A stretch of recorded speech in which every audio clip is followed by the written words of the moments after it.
Саламатсыздар, урматтуу окуучулар. Азыр силер менен синус, косинус, тангенстерди түшүндүрөбүз. Бул өзү эмне? Негизи мындай бир айлана бар. Кичинекей, чоң, өтө чоң айырмасы жок. Эгерде биз ушул айлананын узундугун диаметрine бөлсөк, ар дайым бир сан чыга берет. Мунун могул тегеректин айлананын узундугун жип менен тегеретип туруп диаметрine бөлсөк, а диаметр деген эмне? Оргуду кесип өткөн бир тараптан бир тарапка чейинки узундугу. Ар дайым бир сан чыга берет, 3.14. Буну тапкан кишинин аты пи болгондугу үчүн анын урматына пи деп аталган.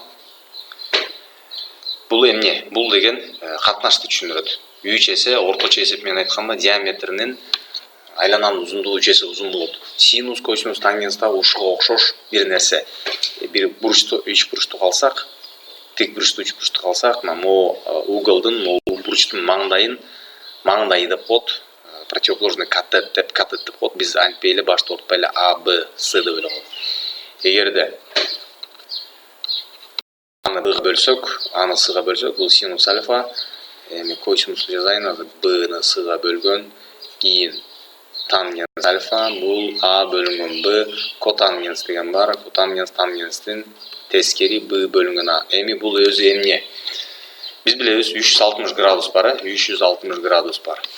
Эми эгерде мына могул бурчту 1 градус кылып туруп, ар кандай размердеги треугольниктер чийип, өтө чоң, кичинекей, слишком кичинекей айырмасы жок.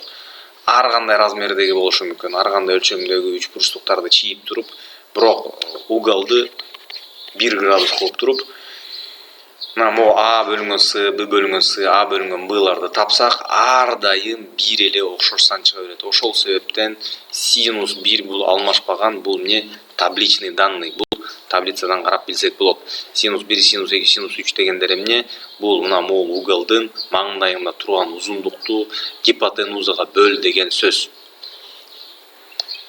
Демек, бизде бир треугольник берилсе, бир үч бурчтук берилсе, бул жердин узундугу 37 болсо, бул жердин узундугу 10 болсо, мына бурчтун 37, мына могу маңдайын жана жерди таап алсак болот. Мына могул жерден карайбыз.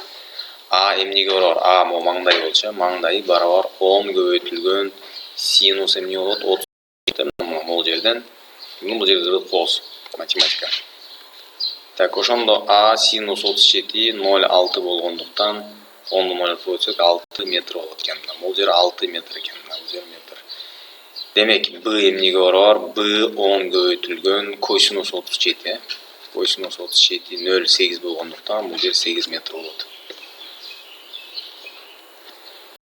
Буну кайра көрүп, мына могуну жаттап, ошого окшош маселелердин көп чыгыш керек.